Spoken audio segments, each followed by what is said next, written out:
My daughter's husband-to-be gave me a smile, and said the one present that would make our wedding complete is if you vanished from our world. So I did exactly that. Where are you joining from right now?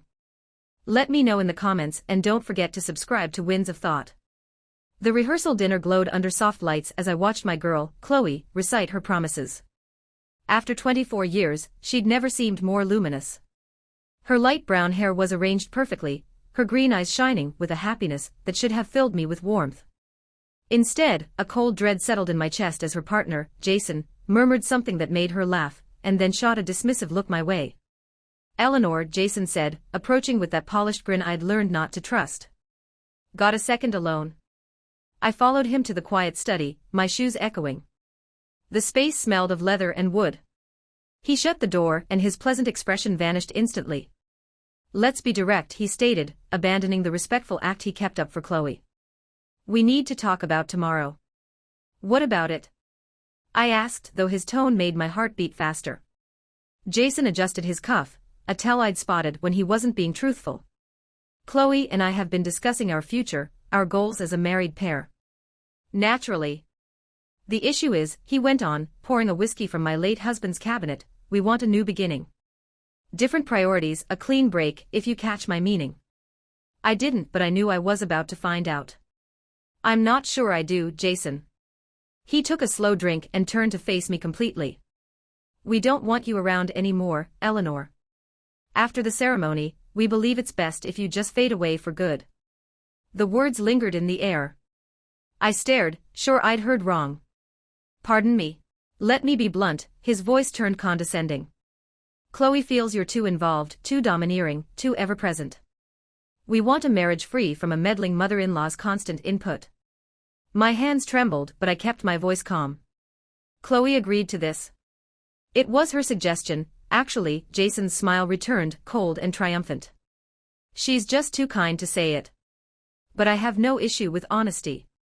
You know the ideal gift for our wedding. You permanently exiting our world."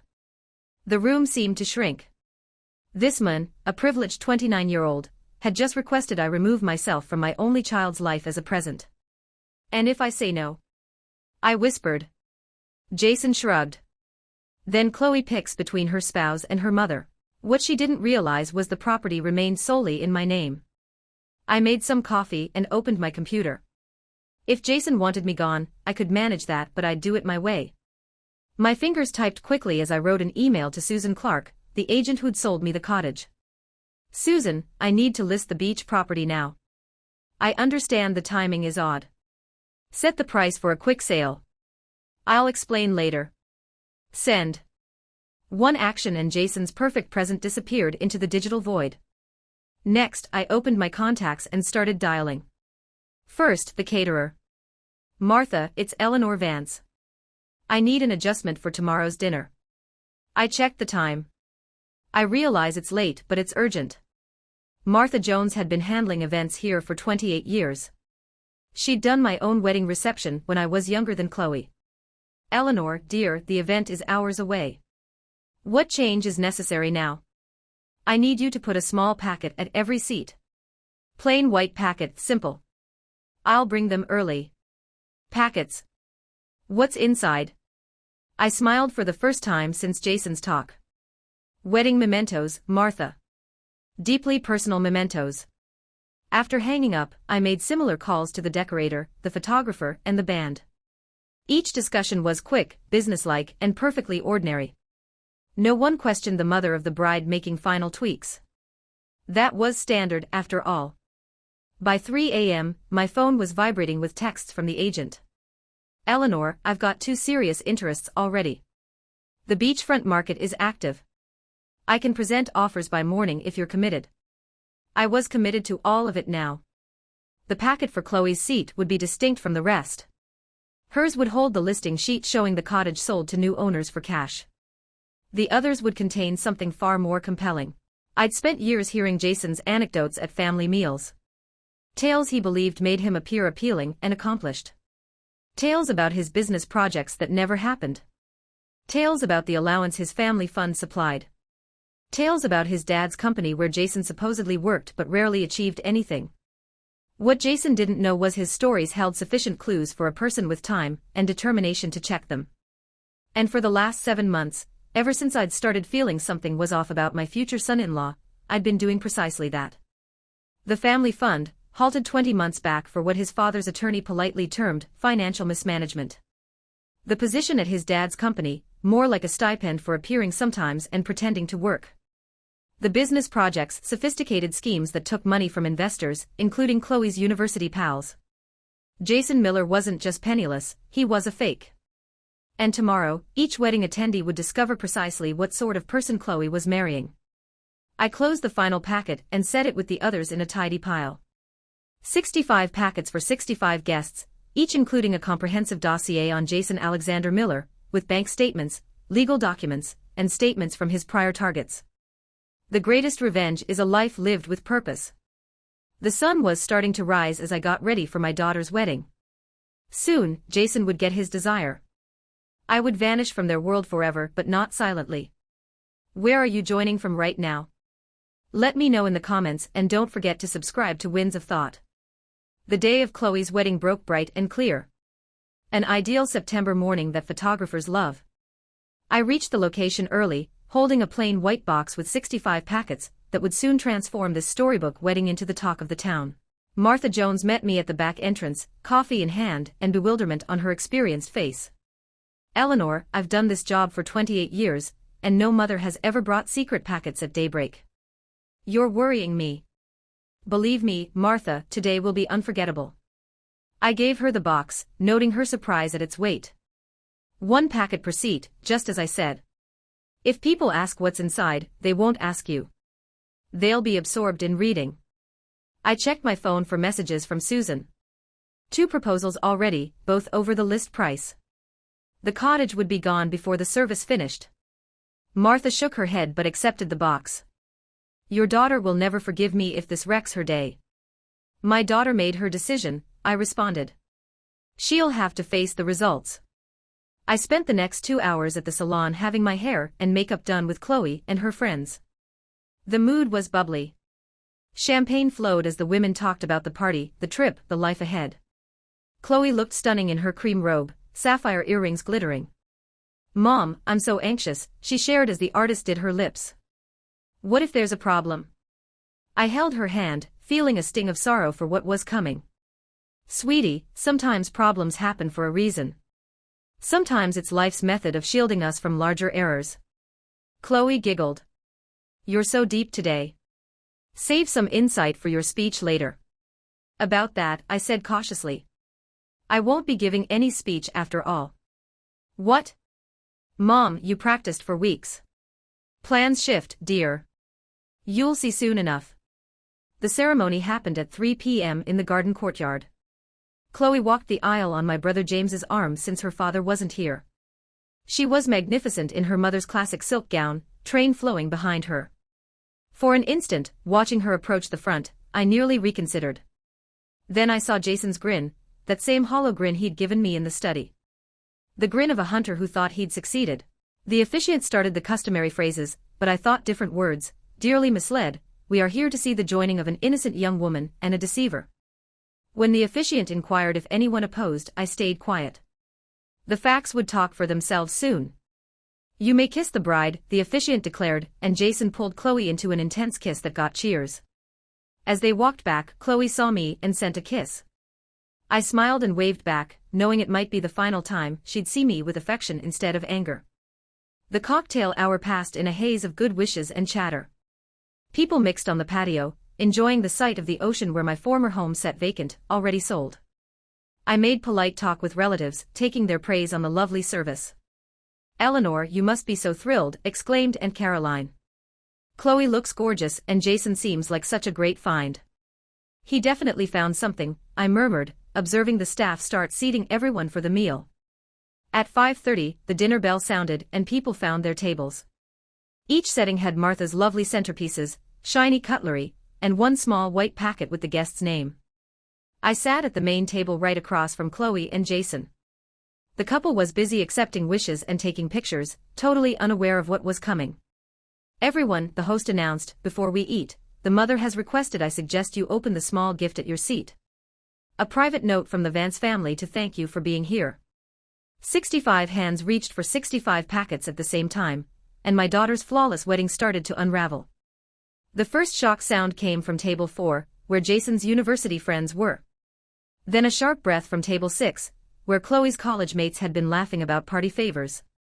Once the packet contents were fully understood, the dining area had gone as quiet as a library. Where are you watching from today?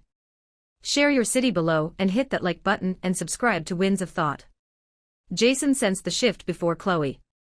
His head turned, seeing the stunned expressions, the hushed discussions, the way everyone was staring at him with looks from revulsion to sympathy. When his eyes finally found me, I lifted my wine glass in a silent salute. Mom? Chloe's voice was unsure. What's going on? Everyone looks so odd. I watched as Jason's friend, Mark, stood from table 4, packet in hand, and walked to our table. His face was red with rage, teeth tight. Behind him, others began muttering, that low building rumble before a storm. Jason, Mark said, his voice carrying across the quiet space. We need to speak. Now. Mark. Hey, Mun. What's the issue? Jason's voice wavered, but he kept his smile. Can it hold? I'm kind of busy. Mark held up the paper from his packet. This says you owe me $15,000 from that investment you proposed last New Year's.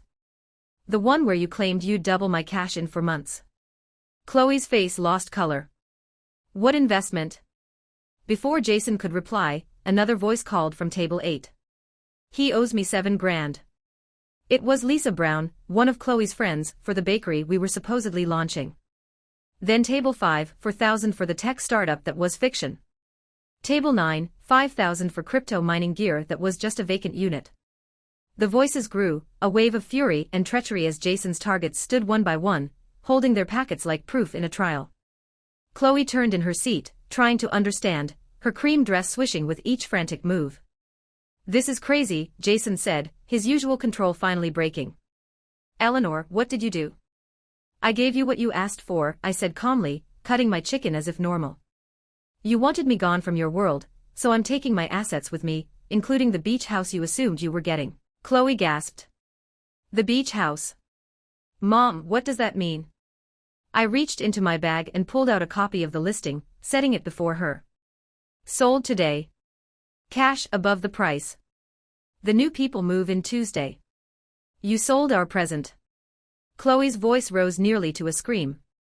How could you? It was never your present, darling. It was my home, my choice. I turned to face her fully, just like it was your choice to tell me to vanish. Confusion crossed Chloe's features. I never said that. What are you talking about? Before I could answer, Jason grabbed Chloe's arm. We have to go. This is clearly some mental episode, and we don't need to stay for this. But Chloe pushed him off, her eyes locked on mine. Mom, explain this. Explain everything. I looked around the room where 65 guests now held proof of Jason's illegal acts. Some were on phones, likely calling attorneys or cops. Others were sharing notes, seeing how thoroughly they'd been tricked. Last night, I said quietly, your fiancé told me the perfect gift would be my permanent vanishing. He claimed it was your idea, Chloe, that you were too nice to say it. Chloe's face went white. That's false. I never said that. I watched as understanding hit her. The betrayal wasn't only financial. Jason had been turning us against each other, cutting her off from the one person who could have shielded her. Tell her, Jason, I said. Tell my daughter what you said to me in the study. But Jason wasn't listening. He was backing away, his face red with terror as more guests came with their packets wanting answers and repayment. This is defamation, he said loudly. My father's firm will sue for these lies. That's when elderly Judge Patterson from table 10 stood, his voice filling the room. Your father's firm cut ties with you a year ago for theft, son. It's all here in plain text. The space burst into gasps and angry mumbles. Chloe hid her face in her hands, her perfect wedding falling apart, and I sat there calmly finishing my meal, watching the man who'd tried to erase me get exactly what he deserved. Where are you joining from right now? Let me know in the comments and don't forget to subscribe to Winds of Thought. The dining area looked like a police scene. By 7 p.m. officers came, after multiple guests reported fraud. The wedding cake sat uneaten while investigators took notes, and Chloe's beautiful dress was marked with tears. My daughter sat slumped, staring at the proof on our table like she was seeing it anew. "Mrs. Vance, we'll need to speak with you too," Detective Patterson said, coming to our table with a notepad. He was Judge Patterson's nephew, and had watched the night's events with professional curiosity. "Of course, Detective, though I believe you'll find I'm more a witness." Chloe finally looked up, her eyes red and bewildered. "Mom, how long have you known?" I set down my cup and picked my words. "I had doubts about 7 months back. Small mismatches in Jason's tales, mentions of ventures that didn't align. So I did what any parent would. I looked into it. You looked into my partner. I shielded my child. I took a folder I'd kept hidden all night. 7 months of investigator reports. Financial documents and legal files. Jason Miller isn't just poor, Chloe. He's been running scams since university." Detective Patterson checked the folder contents, his brows rising. "This is detailed, Mrs. Vance. Professional-level work. I hired top quality. Money wisely used, it seems." Chloe grabbed the folder, reading with increasing horror. A protection order from an ex-theft allegations that were dismissed. "Mom, why didn't you show me?" "I attempted to, dear. Recall our lunch last month when I proposed a longer engagement, or the pre-marriage financial advice? Each time I expressed worry, you protected him. You said I was too cautious. But you could have just shown me this proof." I laughed sadly. "Could I? You've been so captivated by Jason that you often missed my calls. When was our last real talk, Chloe? One where you didn't stop to take his call, or hurry to meet him." Chloe opened her mouth to disagree, then shut it. "We both knew I was correct. The night before your wedding," I continued, "Jason made his stance clear. He wanted me erased. Not just distant, completely removed. He said it was your idea." "It wasn't," Chloe whispered. "I swear, Mom. I know that now. But last night, I believed it. I believed my own child wanted me gone." I felt tears coming for the first time all day. "Do you know how that feels?" Before Chloe could answer, a disturbance erupted near the door. Jason was trying to leave with his groomsmen, but several guests blocked them. Mark from table 4 still held his packet, his face red with fury. "You're not leaving until we sort out getting our cash back," Mark declared. "Some of us are discussing a group lawsuit." "This is unlawful detention," Jason argued, though his voice lacked its normal assurance. "You can't make me stay." "Actually," Detective Patterson added, approaching the group, "I can. Jason Miller, you're under arrest for fraud and planning theft." The rights were read before 65 guests, the band, and confused staff. Jason's face showed a spectrum of feelings. Shock, anger, fear, and finally a desperate planning. As he scanned for an exit, his eyes found Chloe, still in her damaged dress, and for a second his mask fell totally. Instead of love or regret, I saw something icy and predatory. This wasn't a man who'd lost his love. This was a con artist whose target had finally understood. "Chloe," he called as cuffs closed. "This is a mistake. Your mother is clearly unstable. Don't let her turn you from me." Chloe stood slowly, her hands shaking as she straightened her dress. When she spoke, her voice was firmer than I'd heard in months. "Jason, did you tell my mother that I wanted her gone?" The question hung like a test. Jason's legal instincts activated, and he opened his mouth to evade, to twist, to control the situation one last time. But Chloe raised her hand, stopping him. "Don't. For once, be honest." Jason looked around, weighing chances, then apparently decided truth was his last option. "Yes, I said that. But Chloe, you need to see, she was meddling in our relationship. We required room to build our marriage without her always there. Always there, like funding this wedding, like giving us the beach house, like the monthly payments you had me ask her for when your allowance stopped." The room went silent again. This was new to me. Jason's face reddened. "That was short-term, just until my legal issues with my father were fixed." "What legal issues?" Chloe's voice was deadly quiet now. Detective Patterson checked his notes. Your fiancé is being sued by his father's company for taking client money. The fund was frozen awaiting criminal inquiry. Chloe looked from Jason to me to the detective. Parts of a puzzle finally connecting. So the money I've been requesting from my mother, that was supporting you. It was supporting us, Jason corrected desperately. Our future. But Chloe was no longer listening. She was staring at her engagement ring, a 2-carat stone I now suspected was bought with funds I'd unknowingly supplied. Take him out, she said quietly. As Detective Patterson led Jason away, my daughter turned to me with tears on her face. The room was still full, but for that moment it felt like only us. Mom, she whispered, I'm so sorry. The truth doesn't just set you free, it rebuilds what was broken. The cleanup after Chloe's ruined wedding took hours and involved police, a bewildered planner, and guests wondering about thank you notes. By 10 p.m., my daughter and I were alone in the empty hall. Both still in our formal clothes, sharing wine from what should have been her honeymoon collection. Where are you watching from today? Share your city below and hit that like button and subscribe to Winds of Thought. I can't believe I was so naive, Chloe said again, staring at her ring like it might vanish. All those warning signs, and I ignored every one. You weren't naive, sweetheart. You were in love, or what felt like love. I refilled our glasses, noting how the elegant space looked storm-hit. Jason is skilled at his work. Deception is a talent, and he's practiced for years. Chloe finally removed the ring, and set it between us. How much did I give him through the requests I made to you? I'd feared this question all night.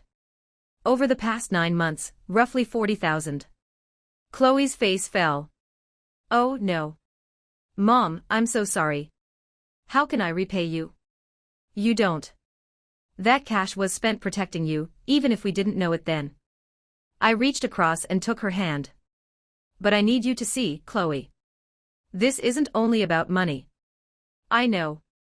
I know you must despise me for picking him over you. I don't despise you. I'm upset you let him divide us, but I don't hate you. I squeezed her fingers. What worries me is how you lost yourself. The Chloe I raised wouldn't have dismissed her intuition. Chloe was quiet a long time. When did it begin, you think?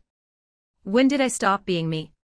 I thought about the past 2 years, watching my self-reliant daughter slowly become someone who questioned every choice, who constantly wanted Jason's approval, who had steadily pulled away from everyone who loved her.